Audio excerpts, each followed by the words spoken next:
I'm Jenny with Kids Learning for Life, and today I'm going to give you an honest review of the Story of the World history curriculum, and I'm going to do a quick flip through so you can see what's inside. My kids have used Story of the World now for almost 2 years. It's a really popular one. I've seen it in a lot of physical homeschool stores. I've seen it all over online. It's highly, highly recommended by so many people. I do have to say I recommend it too. I'm not absolutely in love with it like I am with other curriculum in other subjects that I use, but it's a fun way to incorporate history into our lives, even with younger kids. So we usually listen to the CDs instead of actually just sitting there and reading, because I usually listen to it with them while I'm doing something around the house. I always listen with them because there are the narration questions that we need to go over after the chapter is read.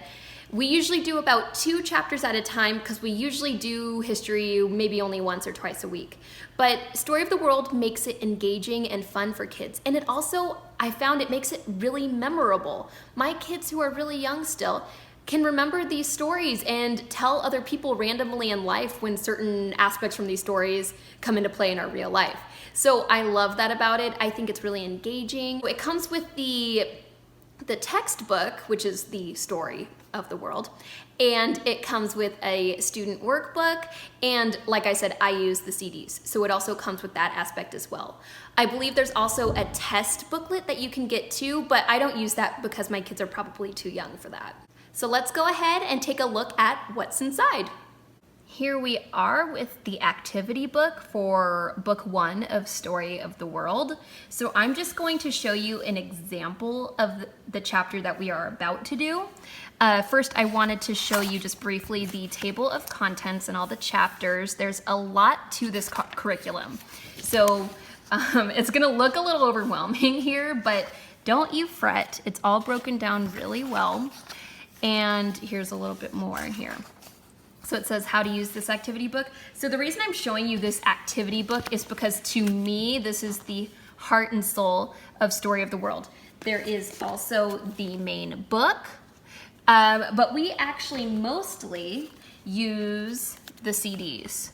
So we listen to it in audio form. I do follow along in the book just to make sure that we're covering everything, but and I do find that there are some illustrations in the book that are not in the activity book. So here is an example of what a chapter looks like in the activity book. So here, we're on chapter 28, The Rise of Rome.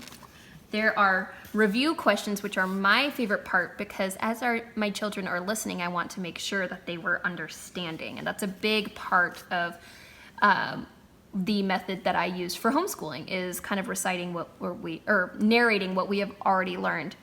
There's also a narration exercise that your child can do.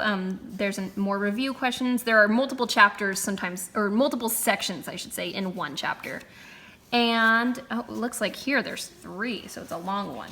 This also gives you specific pages in other texts that would help you understand this chapter. Later on in the activity book, it says that you need to do the map work, which that's later on in the activity book, but I actually bought pre-printed versions because I was just tired of making the copies, and these added sheets really are not that expensive.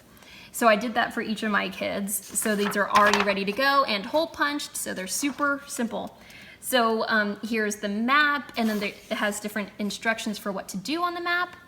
And it also suggests doing the coloring page. So this is the coloring page that has to do with this chapter. So my kids are pretty young. They're in 1st grade and TK, or kindergarten. So they really love these coloring pages. It lets their imaginations just go absolutely wild. There are also craft projects included in each chapter that we may or may not do. It always really depends. I do want to mention here, it says gladiators in the arena. Parents, please preview. So to me, this is not inappropriate, but there are some like this that have to do with fighting that they make very clear that parents should preview what the activity is. So that's just a little glimpse into Story of the World, and that's how we use it. All in all, we do really love this curriculum. I love that I can incorporate it with multiple ages of my kids. I love that my kids can just listen to the CDs on their own and just as review. I love the activity book. I love all of that. The one thing is with the actual story of the world, sometimes it gets a little confusing between what's real and what's just a story, because they do incorporate fables and then different myths in it, and sometimes my young kids get a little bit confused.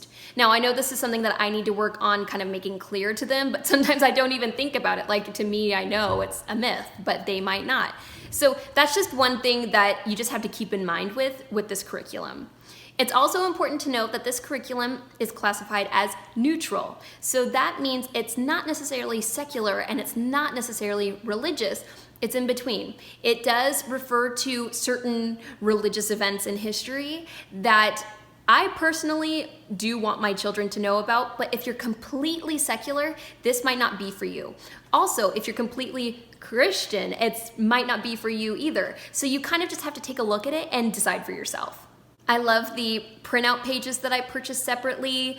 I love the activity book, like I said, and then the textbook is great because it also has pictures in there that accompany the text. So I kind of just wish that it was also all just maybe in one big bundle. Maybe I shouldn't ask for such things because it might just be the biggest book of all time. But it does feel like a lot of different components, especially if you're also using the test booklet. So that's one thing that I would also say I don't love about it, but you can handle it. It's not crazy. So I do give it probably 4 out of 5 stars. That's my final score. Do you have experience using Story of the World for your history curriculum? Let me know in the comments below. And please like and subscribe to see more videos like this one. See you next time.